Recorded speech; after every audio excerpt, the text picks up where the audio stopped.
Everybody hear me again now? I'm a little Yeah. clumsy, I tell you. So somebody has already introduced me, very much indebted to that lady.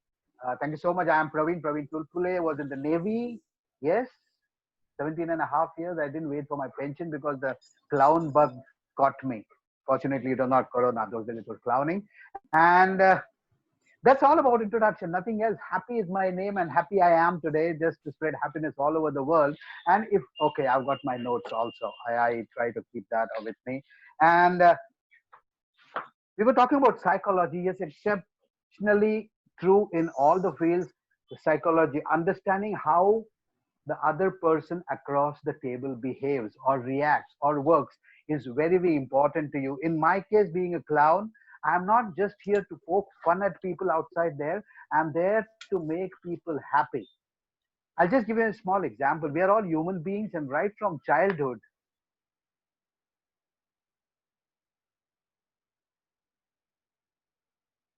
been conditioned not to laugh at something that is good, not always, but we always laugh at somebody else's misfortune. I'll elaborate. Uh, if my neighbor hits the jackpot and he comes and tells me, "Hey, happy, I hit the jackpot," I'm not happy. But an hour later, he comes and tells me, "Hey, happy, please help me. I hit the jackpot, but I cannot find my ticket now, the lottery ticket." Ah, that's a source of happiness for me, right?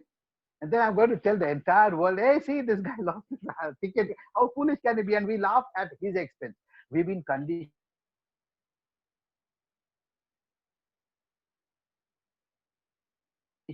to laugh, look for a target to laugh at. Nobody likes to be laughed at, except me perhaps. Nobody likes to be laughed at. Nobody wants to be the target of ridicule. But that we do. That's what we've been told. That's what is happening all over the world because somebody else's fall gives you the happiness. And I certainly do not actually go very seriously with that because embarrassing somebody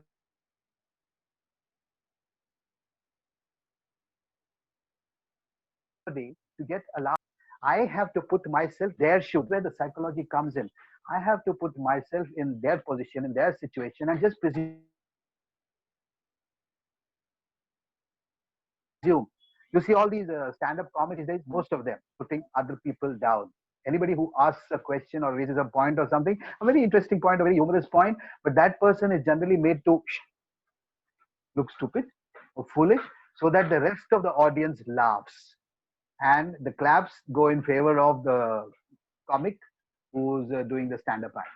But the person who's there, who stood up and now being looked upon as an idiot, wishes that the earth opens up under him and he gets inside that. It's a very embarrassing situation. Quite a few of us have gone through it. I hope we never had to do that.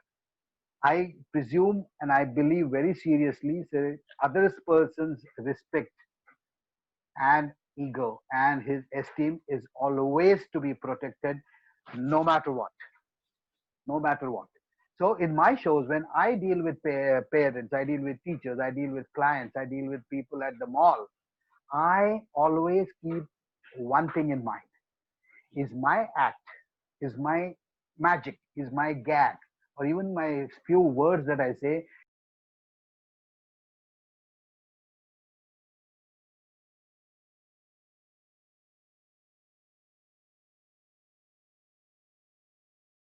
in public like to ridicule the person across the table to get a laugh and get something this thing. So in my case, what I feel is if I am cracking a joke at your expense and getting a laugh, for me it is stealing your jewelry and selling it in the market to run my house. I shouldn't be doing that. It's very unethical so far as I am concerned. And now, when I try to look at it from the other point of view, I'm basically a school performer. 80% of my time when I'm not in the NGO or hospital or something like that, I'm working with schools. I'm working for corporates, taking their message or their service or their brand across to them. But at the same time, it's not a preachy show, it's not a selling show. It's a mix of educational entertainment. So we have some education and we have entertainment. At the same time, BTL, we push the product or the service. There, I got to be very, very careful because if I make fun of a teacher who comes on stage to help me or to assist me or to guide me, if I make fun of that teacher, I make a joker out of him, not a clown, the entire kids community is going to lose respect for me. And that poor guy also perhaps might lose whatever standing he has. I would not want to do that because I would not want anybody to make fun of my teacher at any stage, even today. Similarly, when I'm dealing with parents, I treat them with utmost caution. We laugh together. I don't laugh at them. The two of us laugh together. The mother or the father or the grandparent, whoever is there, they are idols for parents. The children, I mean, for the children, the parents are like God. Teachers are like God. I cannot make fun of them. If I make fun of them, I suffer. Indirectly, the brand that I'm taking across the table is going to suffer, and that is not going to help me get business. So I have to keep in mind very, very sharply that I cannot afford to make fun of the children.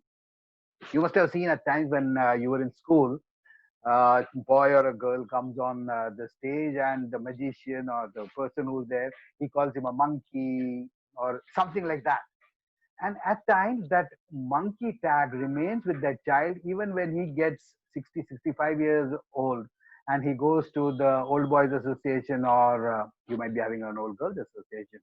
And there also he will still be nicknamed monkey. I don't think he loves it. I don't think his children like their dad to be called monkey. But that's what happens. We don't do that. I mean, at least I don't support that. I don't support insulting or putting down people. I would rather elevate. Second part of my psychology, what works in my favor is saying thank you to each and every person. By saying thank you, I'm not just thanking that person for that particular 2 minutes of effort that person put in to make my show a success or my act a success.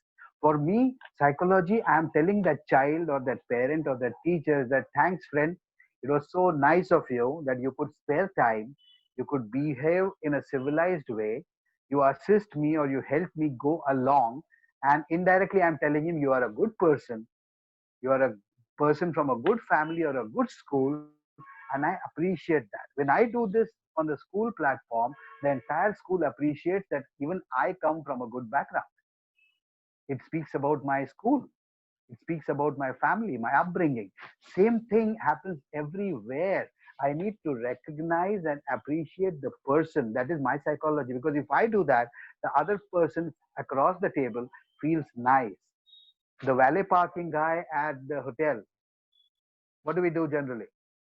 We've spent a lavish amount on our dinner inside, but as soon as we come out and the guy is going to drive my car now there, I cringe. Should I give him 10, 20, 50? No way. In India, 50? Nothing happens like that. Why? Why should I pay him? He's got a job. His employer is paying him. All he's done is drive my car 20 meters and drive it back 20 meters. Why should I give him money? Okay, so don't give him money. I don't give money. I'm a stingy guy as it is. Yeah, yeah. But then that is not the point. What I do is I carry chocolates, simple 10 rupee, 15 rupee, 20 rupee chocolates in my bag. I carry a shoulder bag always when I'm traveling in costume or otherwise. I always carry few chocolates with me. And anybody I come across like this, I shake my hand, I say thank you. And instead of giving a dirty, crumbled, almost about to tear type 10 rupee note, shoving it in his hand discreetly almost. That's so insulting. I would rather take out a chocolate from my pocket or my bag and with two hands give it to him and see this smile. He takes it very nicely. He doesn't have to look at my note and then hide it in his pocket and curse me afterwards for giving him only 10 rupees. He will be happy if I give him a 5 rupee chocolate also. That is what makes him happy. And if he is happy, he is my indirect customer. He's going to spread goodwill about me. He's going to say good things about me. So psychology, I have to understand what makes him happy and then say. Traveled by flight, not last 3 days, 3 months perhaps, but all of us travel by flight once in a while. And remember this, there are two people there. One at right at the boarding point where either you get inside the bus or you're about to go up the flights to get into your aircraft. There's a person there who's just stamping or scanning your card, or just tearing off one portion, giving you half and keeping one half of himself or herself. They don't even look at you. They don't have time. But you have all the time in the world until the other fellow in front of you has walked up 2 feet away. You got all the time. So before giving it to him, just try and wish that person, how are you? Good morning, good evening, as appropriate, and see the reaction you get. He will look up. Oi, ye kya ho gaya? Who's this guy wishing me? And why? Why does this guy have to wish me at all? And then he'll smile back. And the rest of them, if they've heard you, everybody starts wishing him. And this guy is going to be on the top of the world by the time he goes home. 100 people would have wished him. And you can imagine the happiness he takes home. That's all that's purpose of this clown's life, to make people happy. Money comes, money goes. So does happiness. But then the happiness that you have stays back for a little longer time. I was giving you an example about getting people on stage. So normally, what I do, I being a clown, my magic generally fails. Yeah, it doesn't happen in the first go. I try, blah, blah, blah, blah, boom. Second time, also it does not happen. Then I request somebody from the audience to come and help me. A little boy or a little girl come up on stage, irrespective of their age. I call them sir or ma'am. Immediately I have established a respect for them, for the rest of the people. At times they laugh and then say, no, it's particularly very important that whenever you address a lady, you call her a ma'am or a G or a lady. Don't call her a girl or a female. It's so derogatory. Call her a lady or uh, or ma'am. And then when nothing has happened and my magic powder has failed and everything, I get out this box, right? And this contains powder, magic powder. And I don't open it because I want the other person to drop that thing, right? And when that innocent, unsuspecting person, tell you, opens this, what happens? Beware. It just opens up like, see, snakes jump out. And that girl child is taken aback suddenly, and the entire crowd is laughing. For 1 minute, the laugh does not subside. And the girl feels very embarrassed. Yes, I do it. I still do it. I'll explain afterwards. I have embarrassed the girl in front of the entire school. And then I take the box back from her and say, don't worry, my friend. It is not you they are laughing at. It is me they are laughing at because I did not know there were snakes inside the box. And I push it back. And when I go to put the lid back again, I let it jump out. I put it back again and I let it jump. Yeah, it happens like that. It comes out because I am a clown. I'm not able to understand what is happening. Every time I go to put it inside, the snake jumps out. Now the entire focus is on me, the stupid, clumsy clown who cannot put the snake back into the box. So what do I do? Do I put it back and put the lid on top of it? No, then I've gone out of character. So I call a teacher or a parent who is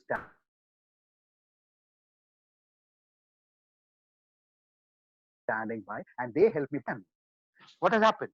I have made that girl look a little uncomfortable for a little while, but after that, I have shifted the heat and the focus from her to me. Now she is happy that she is a part of the rest of the school laughing at me instead of the school laughing at her. That's how I take it across to people so that they don't feel embarrassed at all. And try and do this every time. We owe it to everybody, this lift man, everybody. Just give them their recognition. Just saying, hello, how are you? And that should help. Coming to the psychology of trying to make people happy, because it's my business. If I'm talking to somebody, if he's a prospective client, he's going to give me a booking or a show. If I fool him, he's good. He's impressed by my trick, but I make him look like an idiot. Then he's not going to give me the show, right? Why do a lot of magicians don't not get repeat bookings? Because they appear to be one up, not smart, over smart. Nobody likes to be with a person who's over smart. You see that? Right. One more trick I will share with you. Okay, two tricks. As a boy, you're all girls, right? Okay, so you got to be careful. Just assume I'm approaching, I'm working in a restaurant or a canteen. I'm visiting a college, and there's a canteen full of boys and girls making merry there. And I have to enter and break the ice there. A clown in a college. Imagine, mad situation, bad situation. Boys don't like me because they feel that the girls think the clown is very cute. So the girls apparently like the clown, and because the girls like the clown, the boys don't like me. Simple equation, right? We've all gone through it. At least I've gone through it. I found a way to beat this.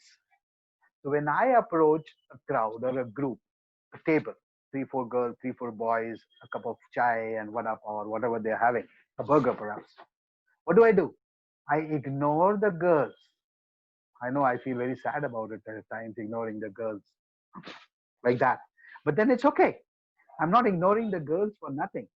I look at the boy and say, hey, that's a nice wristwatch you wear.